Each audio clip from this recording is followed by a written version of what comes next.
Introducing Growth Guarantee Homes from MP Developers. Trust forever. Karnataka வனத்துறையினரால் 3 தமிழர்கள் சுட்டுக் கொல்லப்பட்ட விவகாரம் தொடர்பாக சட்டசபையில் இன்று திமுக எம்எல்ஏக்கள் சிறப்பு கவன ஈர்ப்பு தீர்மானம் கொண்டு வந்தனர்.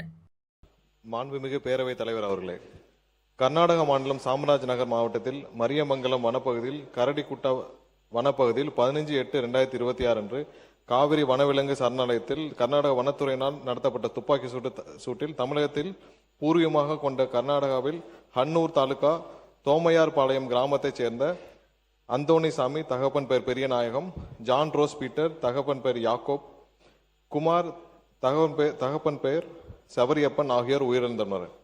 மேலும் காயப்பட்ட திரு மரியதாஸ் பெஞ்சமின் என்பவர் மட்டும் சம்பவ இடத்திலிருந்து தப்பிச் சென்று மருத்துவமனையில் அனுமதிக்கப்பட்டு சிகிச்சை பெற்று வருகிறார்.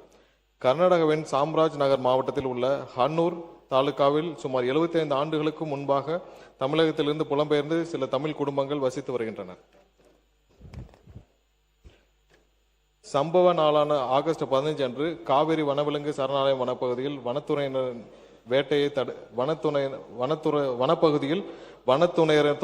வேட்டையை தடை நடவடிக்கையின் போது 3 பேர் சுட்டுக் கொல்லப்பட்டனர். உயிரிழந்தவர்களின் குடும்பத்தினர் மற்றும் அப்பகுதியைச் சேர்ந்த 300க்கும் மேற்பட்டோர் மேற்படி துப்பாக்கி சூடு நடத்தியதற்கு கண்டனம் தெரிவித்து உடலை வாங்க மறுத்தும் சாலை மறியலில் ஈடுபட்டதை தொடர்ந்து கர்நாடக அரசு இடைக்கால நிவாரணத் தொகையாக தலா ஒரு குடும்பத்திற்கு ரூபாய் 5 லட்சம் அறிவித்தது.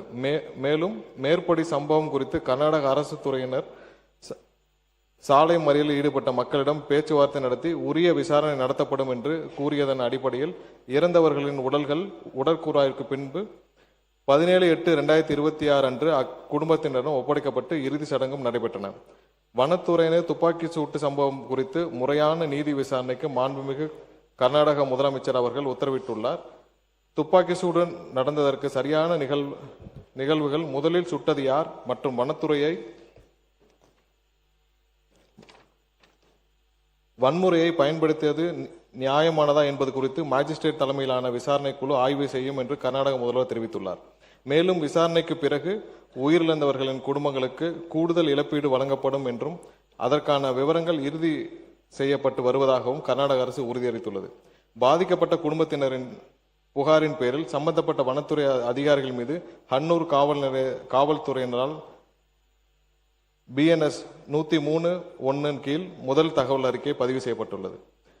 மாண்புமிகு தமிழக முதலமைச்சர் அவர்கள் உயிரிழந்த குடும்பத்தினருக்கு தனது ஆழ்ந்த இரங்கலை தெரிவித்து இச்சம்பவத்திற்கு கடும் கண்டனத்தை தெரிவித்ததுடன் இது ஒரு படுகொலை மட்டுமல்ல, கர்நாடக வனத்துறையின் விளக்கம் ஏற்றுக்கொள்ளத்தக்கதல்ல என்றும் இந்த கொடூர சம்பவம் தொடர்பாக நேர்மையான விசாரணை நடைபெற வேண்டும் என்றும் உயர்மட்ட குழு விசாரணை அமைத்து தவறிழைத்தவர்களுக்கு உரிய தண்டனை வழங்கப்பட வேண்டும்.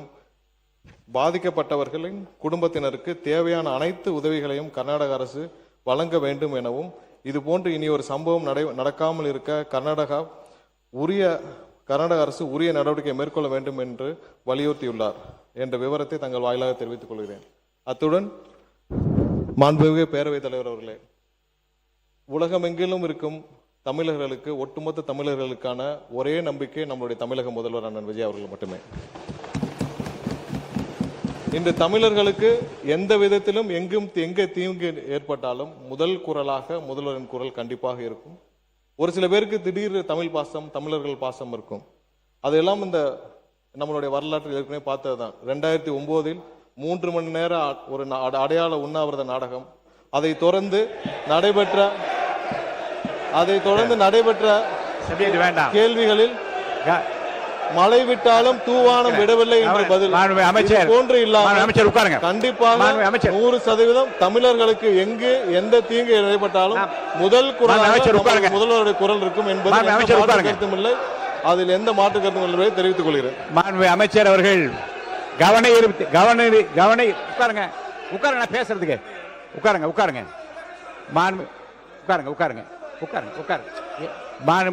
மாண்புமிகு கவன ஈர்ப்பு தீர்மானத்தை ஒட்டி மட்டும் கூறிய வார்த்தைகள் அவை குறிப்பில் இருக்கும். கவன ஈர்ப்பு தீர்மானத்திற்கு அப்பாற்பட்டு பேச அனைத்தும் அவை குறிப்பில் நீக்கப்படுகிறது. உட்காருங்க.